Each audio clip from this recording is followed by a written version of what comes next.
Bom dia, meus irmãos, que a graça do nosso Deus nos alcance, que a misericórdia do nosso amado Salvador Jesus igualmente seja a constância de nossa vida. E certamente, se assim permanecermos em confiança, fidelidade, na unidade da fé, a vitória certamente há de ser alcançada. Que Deus te dê um bom dia, para aqueles que estão em outro país, uma boa noite. E quero, nesse instante, convidar a pessoa que está responsável para nos apresentar diante de Deus em oração, e, em seguida, retomarmos o texto do Evangelho de Mateus, capítulo, então, 10, onde estamos estudando singularmente, verso a verso, as verdades que aí se põem. Portanto, vamos, nesse instante, nos pôr diante de Deus em oração. Bom dia a todos, vamos orar. Querido amado Pai, te agradecemos, Senhor, por mais um amanhecer ao teu lado. Abençoa, Senhor, a cada um de nós, que o Espírito Santo a cada dia venha nos orientar e que o pastor Cícero seja um instrumento nas mãos do Espírito Santo para a cada dia abrir os nossos olhos e nos guiar no caminho que devemos seguir. Abençoa, Senhor, a todos nós, te agradecemos por tudo, no doce nome de Jesus. Amém. Amém. Muito bem, meus queridos amigos e irmãos, por favor, abram a Bíblia, o Evangelho de Mateus, capítulo 10. Vamos, então, aqui agora nos ater aos versículos, então, 28, onde a gente vai aqui se debruçar sobre este verso em particular, e daí tirarmos as lições que são necessárias para a nossa vida. Eu gostaria que, então, você tomasse o texto, e vamos, então, aqui permanecermos um pouquinho nesta leitura e extrairmos as verdades que são necessárias. Venha comigo, portanto, aonde diz o seguinte: não temais os que matam o corpo e não podem matar a alma. Temei antes aquele que pode fazer perecer no inferno tanto a alma como o corpo. Eu vou fazer leitura do versículo 29, embora ele será objeto de maior aprofundamento amanhã.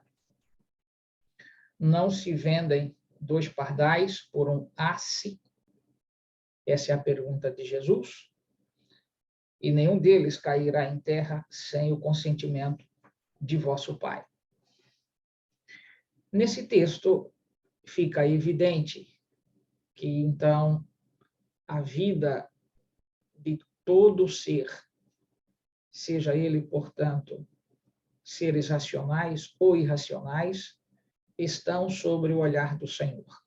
Este é o primeiro, então, ponto do versículo último que nós acabamos de ler, ou na ordem do versículo, então, 29.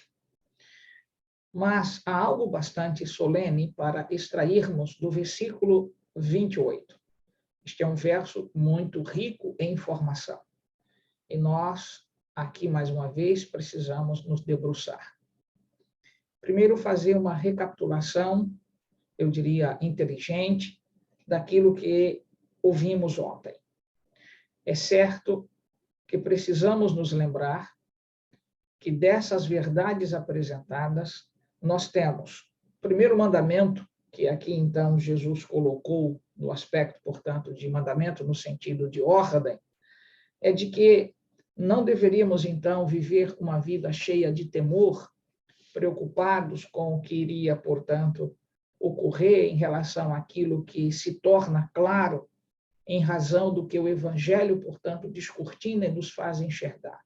Às vezes, as verdades podem trazer certas, eu diria, distorções para o corpo humano, para a mente humana, ou dizendo de uma outra maneira, as emoções, elas são afetadas profundamente quando se descobre aquilo que, na verdade, não se entendia outrora.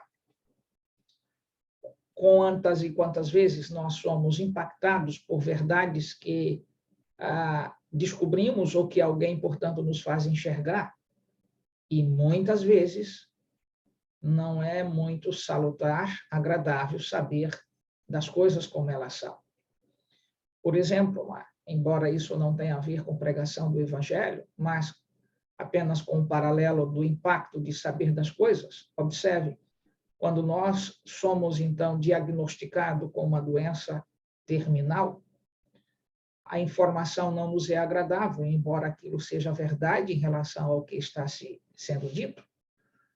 Não é diferente em relação à pregação do Evangelho. Temos de atentar que o temor, ele vai bater, ele vai surgir por aquilo, então, que descobrimos. Quantas pessoas têm medo de estudar o livro do Apocalipse, para que, então, não se tenha a consciência limpa diante do que está por vir? Há alguns que, em suas insensatezes, chegam a proliferar ou verbalizar de que é preferível não saber para não se comprometer a saber e não poder fazer nada. Entende? Algumas pessoas acham que esse tipo de fuga vai impedi-los de se comprometerem com a verdade que se descortina diante de nós. O Evangelho é para todos. Aliás, este é o requisito de Mateus 24, verso 14. O Evangelho precisa estar em todo mundo para que, então, Jesus possa voltar. Dizendo de outra maneira, não há como, portanto, você não ouvir o Evangelho. Aliás, é assim mesmo. Muitos têm descido à tumba, mas ninguém desce à tumba sem ter tido a sua oportunidade, a sua chance, seja ela, inclusive, nos últimos momentos, antes do último suspiro nesta terra. Mas todos descem à sepultura com exatamente uma posição estabelecida. Daí segue-se para o juízo. Não há como transformar a mente quando alguém está dormindo o sono da morte. Logo, isto é o que eu precisava que a gente tomasse como ponto de referência. Quando se diz que, então, não tem mais, pois, nada há encoberto que não venha a ser revelado, nem oculto que não venha a ser conhecido, o que a isto se refere, que o Evangelho vai descortinar, vai revelar, vai deixar às claras tudo aquilo que, de alguma forma, se fez de maneira talvez até complexa e até em alguns momentos com mentiras. Quantas e quantas coisas a gente descobre quando passa a estudar a palavra de Deus e se pergunta, Senhor, por que alguém não me ensinou isso antes? Poderia, então, ter errado menos, né? Não é assim que a gente se avalia? Pois bem, então, esta é a outra forma de dizer que aquilo que está em oculto se tornará, portanto, claro. Mas quem faz isto? O poder do Evangelho. E aí, nesse sentido, o mandamento que nós vimos ontem foi este, que Jesus deixou claro, que aquilo que aprendemos com ele às escuras significa numa vida particular de intimidade, ele, então, faz de nós que levemos esta verdade que aprendemos particularmente às claras, à luz, para todos os demais que ainda não conheceram, aqueles que nós podemos ter influência, contato. E agora, nesta cadência, vem o outro mandamento. O primeiro mandamento é que, então, não devemos temer aquilo que, então, está encoberto. Veja mais uma vez, ele repete a mesma expressão no versículo 28, usando, é claro, agora, um outro contexto, mas o verbo é o mesmo. Primeiro, não temer, então o verbo aí, temer ao quê? Temer àqueles, então, que de alguma forma parece que nos impedem de encontrar a verdade. Não tema em razão do resultado de ter encontrado a verdade e ela ter sido tão forte que de alguma maneira pode nos desequilibrar emocionalmente. Mas ele diz também no versículo 28, não temais os que matam o corpo e não podem matar a alma.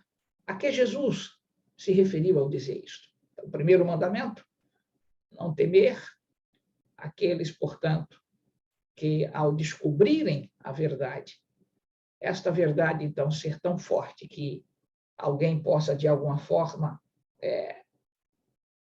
estar intimidado da consequência de dizer o que precisa ser dito. Não tema esta situação. A verdade, ela deve ser imperativa. Ela não pode ser relativizada. Mas também não tema ao fato de, então, ao descobrir a verdade, ser ameaçado por pessoas que podem te levar à destruição do corpo, à destruição da vida. Não tema isto. Então, esse é o segundo mandamento que nós vamos ter de atentar aqui. E entenda, a expressão que eu estou usando, mandamento, significa a ordem, a determinação do Senhor, que a gente, então, deve aqui se submeter. Logo, quando, neste verso em particular, nós temos, então, mais uma vez, a forma simples, direta e honesta de Jesus nos fazer enxergar que há algo solene que ocorre quando, então, a verdade é apresentada, ela é, então, levada, e a consequência disto é que nós estaremos entrando numa guerra, e esta guerra é de aqueles que não estão sujeitos a aceitar a verdade, por as coisas se tornarem claras, eles se veem, portanto, diante do castelo que construíram, desmoronando, e aí, então, perseguem aqueles que, então, trataram de expor que a base do castelo estava fundamentada na areia. Em outras palavras, quando nossa fé está alicerçada em mentiras e a verdade se descortina diante de nós, é possível que o nosso castelo de areia se desmorone. E sim, diante da palavra de Deus, se desmorona, porque não tinha fundamento. E quantas pessoas, mesmo descobrindo a verdade, elas chegam a dizer, não dá para eu sair. Prefiro ficar onde estou, a aceitar a verdade que me foi apresentada, porque lá eu tenho muitos vínculos, amizades, apreço, tratamento de respeito. Então, veja, estas pessoas são, de fato, verdadeiras. Aí é onde entra o grande drama.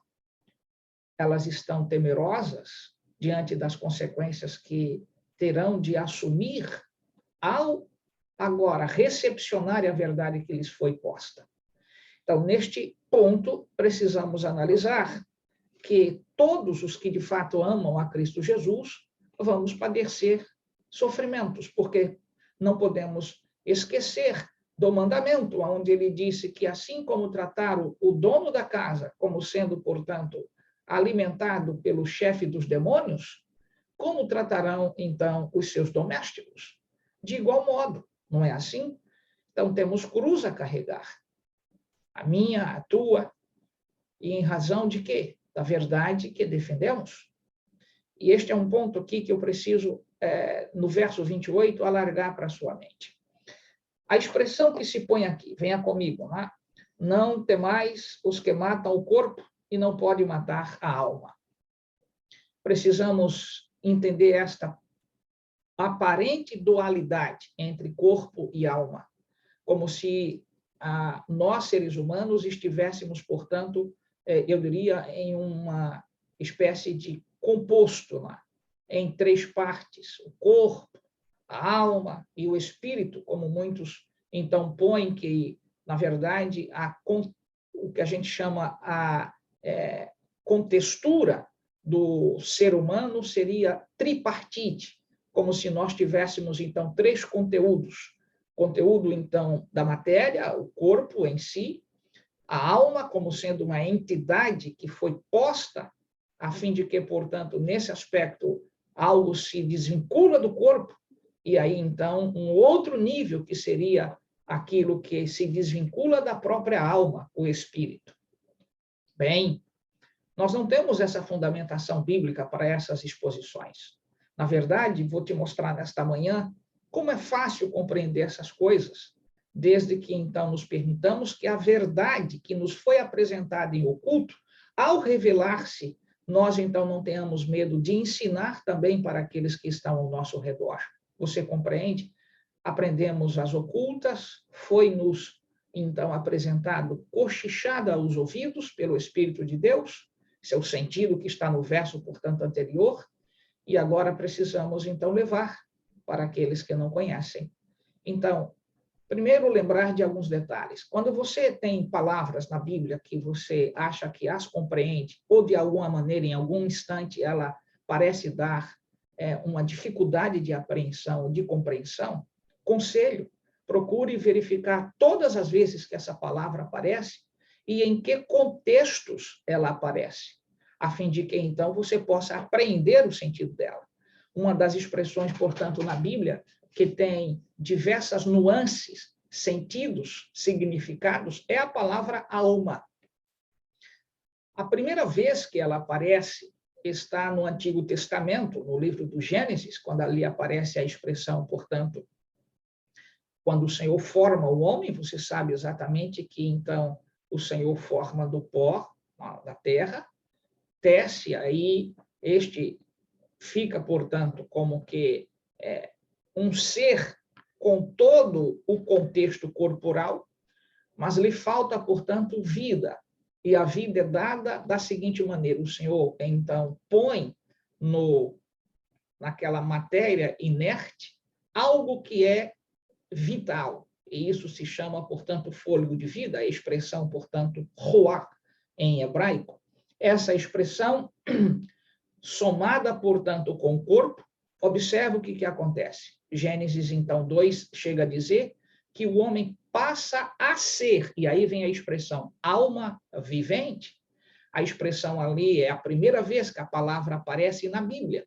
E a palavra alma vivente, ou seja, com a sua qualificação, que é vivente, e vamos trabalhar apenas a expressão alma, é a palavra hebraica ali, nefesh. Nós temos duas palavras muito fortes ali. Nós temos ruá, que é fôlego de vida, e nós temos, então, o consequente, ou seja, ruá combinado com, então, o corpo, resulta em alma. Mas alma não foi o que foi colocado, se apercebe? Alma, na verdade, é um resultante da combinação fôlego de vida, e aí, então, eu diria, o barro, o corpo ali, então, construído. Alguém poderia estar se perguntando, aonde é que está o texto? Então, vamos lá.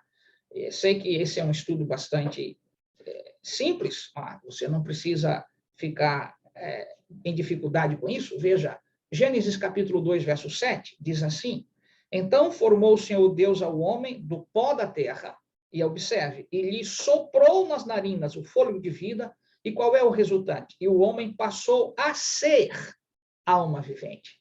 A Bíblia não diz que o homem tem uma alma, mas que ele é alma vivente.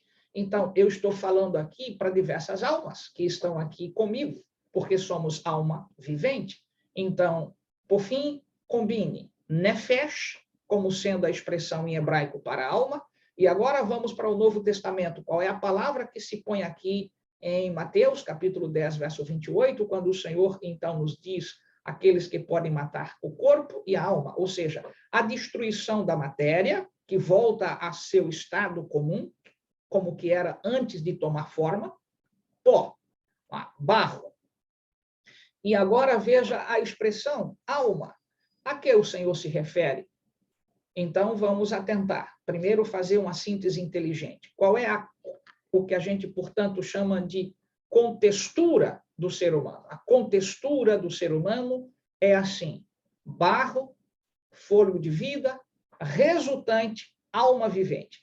É claro, a alma é vivente porque aquilo que, então, tornou o barro possível de se movimentar foi fôlego de vida. Então, a vida está no fôlego daquilo que Deus, então, colocou, compartilhou da centelha da vida dele para aquilo que, então, estava sem nenhum movimento, sem uma, então, eu diria, existente do ponto de vista visível, que era o corpo, mas não possível de amar, de falar, de sentir. Isso só é, então, eu diria, esta condição de falar, sentir, ouvir, só é possível depois que o fôlego toca.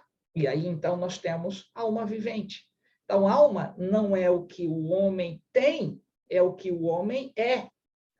Isso é uma diferença terrível, mas ao mesmo tempo simplória, né?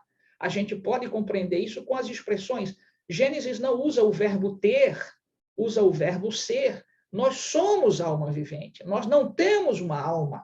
Portanto, esta ideia tripartite de que o homem tem, portanto, corpo como uma entidade à parte, a alma como uma outra entidade, e por fim, portanto, do resultante entre corpo e alma, uma outra coisa que nem é alma e nem é o corpo, chamado espírito, isto não é ensino bíblico. Estas ideias provocam, portanto, uma destruição da verdade. Por isso que a verdade muitas vezes dói, porque você pode ter vindo há tantos anos compreendendo desta maneira e de repente se apercebe que o Espírito de Deus não nos ensinou assim. Então, quando nós vamos para o Novo Testamento, pelo menos nós encontramos 40 vezes a palavra alma. E destas 40 vezes, ela tem diversos sentidos. E ainda encontramos mais 58 vezes que ela aparece, mas não com o sentido mais, portanto, de alma. Ela aparece, portanto, com outro sentido. Às vezes pode se referir a emoções, muitas vezes pode se referir a pessoas, outras vezes pode se referir ao que a gente chama de apetite. Em alguns momentos ela pode se referir, inclusive, à situação singular de o que tem a ver com nossas emoções. Então, a palavra grega aqui, em Mateus capítulo 10, versículo 28, é a palavra psique. Só que psique não significa o que muitos, então, puseram como que existe uma entidade à parte do corpo. Primeiro, que o ser humano não é uma entidade, portanto, apartada. É um conjunto em funcionamento. E se um desses conjuntos falta, não existe mais nenhuma outra coisa. Porque se o homem não tem alma, se o homem não é corpo, que pode, portanto, ali permanecer, depende, então, do elemento vital, que é fôlego de vida. Se o elemento que foi colocado no corpo é tirado, não resiste, não sobreexiste alma, porque a alma não é o que ele tem, é o que ele é. Então, a alma é o quê? Resultante de uma combinação, eu diria, entre fôlego de vida, o ruá, e, então, o barro, a terra, eretz. O que aqui, então, nós precisamos atentar? De que, se o fôlego sai, a única coisa que permanece é aquilo, portanto, que é a matéria, até que ela se decomponha. Mas não existe, portanto, um espírito para fora disto, porque o homem não tem isto. Então, e não é isto. Então, quando aqui o Senhor diz, não temais os que podem, então, matar o corpo, desculpe, de novo, não temais os que matam o corpo e não podem matar a alma. Ora, qual é o sentido, portanto, aqui de alma? A palavra aqui é psique.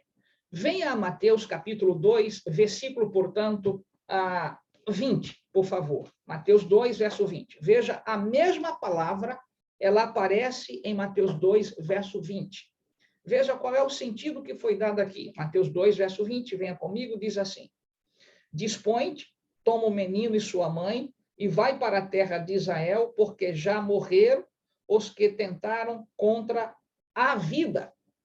A palavra aqui, vida, no original, é a palavra psique. Então, vejam, vamos agora fazer o que eu chamo de confluência de texto. Mateus 2, verso, portanto, 20. Com Mateus 10, versículo, então, 28, venha comigo. Observe que o verbo matar está para corpo, assim como o verbo matar está para alma. Só que não está aqui na palavra alma o sentido, portanto, de uma entidade apartada do corpo. E por que não? Porque o sentido é o mesmo que está em Mateus capítulo 2, verso 20. Aqueles que intentam tirar a vida do menino. Só que vida ali não é bios. A palavra que está no grego é psique. Portanto, o que significa dizer? que em Mateus capítulo 10, verso 28, o sentido de, no paralelo, o verbo matar está para corpo como está para alma, está dizendo mata corpo, mata vida. Tirar, portanto, a vida. Esse é o sentido. Mas não só. Dentre essas mesmas situações, de Mateus capítulo, portanto, 2, verso 20, vamos agora para Mateus 16, versículo 25. Venha comigo, veja o sentido, portanto, da palavra também aqui, dentro de um outro contexto. Não percam de vista que estamos vendo a palavra psique. Olha comigo, Mateus capítulo 16, verso 25. Veja o que é dito. Porquanto, quem quiser salvar a sua vida. Oi, a palavra que está aqui no original é psique. Então, qual foi o sentido que se deu para psique aqui em, então, Mateus capítulo 16, verso 25? Vida. E aí, quem quiser salvar a sua psique, em outras palavras, vai fazer o quê? Vai perdê-la. Então, veja, o que é que está se perdendo? A vida.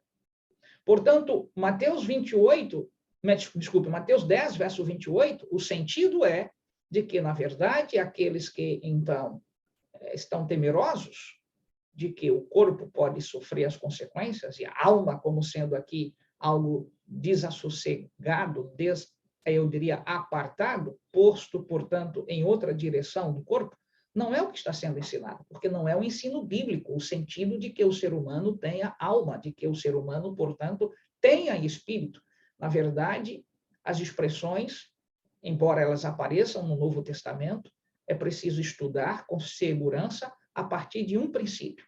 Qual é o princípio? Qual é o conceito que a Bíblia dá sobre a vida? A vida é uma dádiva de Deus, sendo ela, portanto, o seu start, o seu início, a partir do momento do Gênesis capítulo 2, verso 7, aonde o Senhor faz do barro a matéria, chamada, portanto, corpo, e aí, então, esta matéria não tem vida em si mesma. Ela é, portanto, sujeita à própria decomposição. Se o fôlego de vida é posto, essa matéria se torna vivácida, se torna viva. E aí é esta vida que, então, o resultante, alma vivente. Não existe alma morta, porque não foi posto alma. Alma vivente é resultado da união do fôlego com o barro. Tira-se, portanto, o barro, desassossega-se o barro, o fôlego está com o Senhor, que é a fonte. Não é um ser humano que volta para ele, não é uma alma que volta para ele, porque ele nunca colocou alma no ser humano. Ele não colocou um espírito no ser humano. Ele colocou o seu start, a sua digital de vitalidade. Então, esse ensino bíblico significa dizer que em nenhum momento das 40 vezes que a palavra psique aparece no Novo Testamento, no sentido de alma, e então as 58 vezes que aparece mais no sentido, portanto, de diferentes significados, emoções, apetite, vontades, pessoas, estas informações somadas, veja, são então aí 98 vezes que a palavra aparece, mas ela nunca carrega esse sentido de uma coisa, portanto, tripartite, ou então uma dualidade, corpo e alma, como sendo algo que o homem realmente possui. O homem não possui alma, reitera-se, o homem é alma vivente. Mas não só.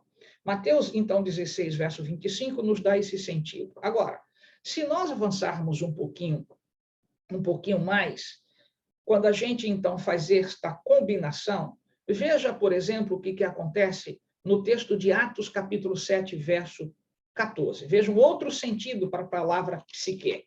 Venha comigo. Atos, capítulo 7, verso 14. Observa o que é dito. Eu disse para você que Mateus, capítulo 10, verso 28, tem muitas verdades que nós precisamos, então, extrair. Venha a Atos agora, capítulo 7, verso 14. Olha só o que nos é apresentado. Então, José mandou chamar a Jacó, seu pai, e toda a sua parentela, isto é, 75 pessoas. Aí você diz, pastor, não entendi. Pois bem, a palavra pessoas que está aqui é a palavra grega, portanto, no plural, psikai. E aí significa o quê? Pessoas. Percebe, em outras palavras? Dizendo de outra maneira, você tem a palavra psique, que é, então, o seu singular, o seu plural é psikai, e exatamente aqui, para a palavra psikai, que está no original no grego, ela se põe como pessoas, e não exatamente como almas. Portanto, o sentido da palavra psique, ou o seu plural, no Novo Testamento, não é esta ideia de que o homem tem uma alma, mas o sentido de alma posto é aquela que está, então, na mesma situação de Gênesis, o sentido de que, então, o homem é alma vivente. Mas ainda, se nós formos ao mesmo, eu diria, neste mesmo livro, no capítulo 27, venha comigo, capítulo 27 de Atos, acompanha, portanto, o versículo 37 e veja qual é a situação aqui, a palavra que se põe. Atos, capítulo, então, 27, versículo 37, diz assim: estávamos no navio 276 pessoas. A palavra pessoa aqui é psikai, ou seja, o plural de psique. Logo, qualquer outra informação distorcida disto gera, portanto, problemas, porque a Bíblia não ensina, não tem esse ensino de que existe uma alma, na verdade, enraizada no homem. O homem não, portanto, tem, ele é. Venha para 1 Pedro, capítulo 3, então, versículo 20. Observe em 1 Pedro, capítulo 3, verso 20. O sentido, portanto, da expressão, mais uma vez, 1 Pedro, capítulo 3, verso 20. Os quais, no outro tempo, foram desobedientes quando a longanimidade de Deus aguardava nos dias de Noé, enquanto se preparava a arca, na qual, a saber, 8 pessoas, a palavra grega aqui é psikai. Então, veja, está se referindo a ser humano, não está se referindo a uma entidade fora do corpo. Portanto, estes são elementos necessários aqui. Mas vamos tomar outros textos onde a palavra psique é tomada num outro sentido, no sentido, portanto, de, às vezes, apetite, no aspecto, portanto, das emoções humanas. Veja, portanto, para Apocalipse, capítulo, então, 18, verso 14. Veja o que está escrito aqui, Apocalipse 18, verso 14. O fruto sazonado que a tua alma, a palavra alma aqui, observe como ela se põe, mas a palavra grega aqui apresentada é psique. Veja, tanto apeteceu, se apartou de ti e para ti se extinguiu tudo que é delicado e esplêndido, e nunca jamais serão achados. Veja, o fruto sazonado que a tua alma tanto apeteceu. Veja que a palavra alma aqui tem o sentido de quê? De apetite, desejo, vontades, emoções. Não tem a ver com o sentido de uma coisa, portanto, para fora do corpo. Percebe, alma, aqui, qual é o sentido da expressão psique dentro desse contexto? Então, meus queridos amigos e irmãos, voltando a Mateus, por fim, embora são mais de, eu reitero, são 98 vezes que a palavra aparece no Novo Testamento. Eu não vou aqui analisar uma por uma, porque o princípio é o mesmo. Ou ela representa, portanto, emoções, e eu usei um texto para que vocês vissem isto, ou ela representa pessoas, ou ela representa, portanto, a própria, então, vida, no sentido de aí estar, e alguém está atentando contra a nossa alma, a expressão, portanto, carrega o sentido da vida humana, e não, portanto, algo distinto que esteja apartado de uma, eu diria, a relação de vinculação entre corpo e aquilo que o Senhor colocou no ser humano, que foi o seu fôlego de vida. Então, quando a gente volta a Mateus, eu vou fazê-lo agora, capítulo, então, 10, verso 28, você agora entende com muita seriedade que a verdade que foi nos apresentada em oculto, agora se torna clara. Você entende o porquê que eu chamo de um segundo mandamento? O primeiro mandamento é: não tema. Aqueles, então, que de alguma forma vão tentar impedir que a verdade seja revelada, e, de repente, quando é revelada, você passa a sofrer as consequências. E aí o Senhor, mais uma vez, retoma e diz: não temas os que matam o corpo e não podem matar a alma. O que o Senhor está dizendo, em outras palavras: por fim, tua vida, meu irmão, e a minha vida, não é um objeto nas mãos dos nossos semelhantes. Eles podem destruir este corpo, porque é barro, mas jamais poderá destruir a nossa esperança de salvação. Porque o que foi introjetado em nós é ato de Deus. Ele colocou parte, então, da vida que ele possui naquele, portanto, pai inicial chamado Adão. E a vida se projeta. Mas temos de entender que esta vida há um dono, há um proprietário. Por isso, não devemos temer que esse corpo venha a sofrer as consequências, porque a vida não é algo que o homem pode controlar. O que o Senhor está dizendo, em outras palavras, nós podemos sofrer os maus tratos neste corpo. Às vezes, temer as pancadas, as sugestões de abandono, e às vezes abandono de fato. Mas jamais poderemos esquecer que a vida é uma dádiva do Senhor. E Ele, então, só permite que algo aconteça porque Ele é soberano sobre todas as coisas. E aí, não tema. E aí veja o que termina: aquele que pode fazer perecer no inferno tanto a alma como o corpo. Precisamos estudar para entender o que significa a palavra, portanto, inferno aqui. Esse será o objeto de eu vincular esta verdade para amanhã. Então, numa síntese inteligente: tua vida e a minha, a tua e a minha vida estão nas mãos do Senhor. Não é fruto da intempérie humana, da ignorância dos nossos semelhantes, achando que, destruindo este corpo, destruíram a nossa esperança de salvação.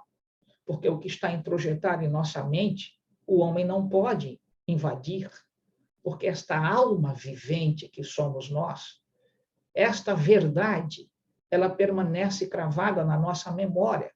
Podem cortar nossos membros, podem nos jogar numa fogueira, podem nos decapitar, mas a verdade que ficou enraizada na nossa memória, porque o fôlego de vida nos foi posto, isto volta para Deus com a mesma verdade. E um dia, quando Jesus voltar a esta terra, ele trará de volta a estes corpos que foram destruídos, e aí haverá o que se chama de ressurreição. Por isso, não temos de temer. Esse segundo mandamento é para fazer lembrar a você e a mim assim: vão te perseguir. Muitos de vocês serão mortos. Mas para aqueles que creem em mim, a morte não é o fim. E por que não é? Porque a alma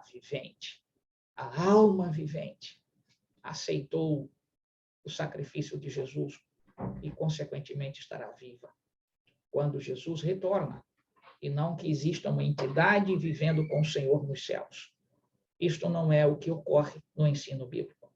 Porém, a que Jesus se referiu quando disse: mas temam, porém, aqueles que podem lançar tanto no inferno o corpo como a alma? Bem, já entendemos o que é alma. Agora, o que é inferno no conceito bíblico? Que Deus te ajude, e a mim também, a continuarmos estudando a sua santa palavra, lembrando que você é a razão exatamente da perseguição por causa da verdade que há em ti. E a verdade, como sendo, portanto, algo que separa, muitas vezes, muitos estão dispostos, inclusive, a destruírem o corpo para cessar a voz daqueles que estão ensinando a verdade. Mas o Senhor em sua misericórdia, estende sua mão para manter ainda seus porta-vozes nesta terra. Que sejas tu, que seja eu, que sejamos nós, exatamente estas pessoas dispostas a fazermos com que o Evangelho seja pregado. Esse é o meu desejo, igualmente a minha prece. Vamos orar. Querido Deus, nossa gratidão pelo privilégio de aqui estarmos, de estudar tua palavra, dar-nos um dia em tua companhia, nos faz avançar. No poderoso e santo nome de Jesus. Amém.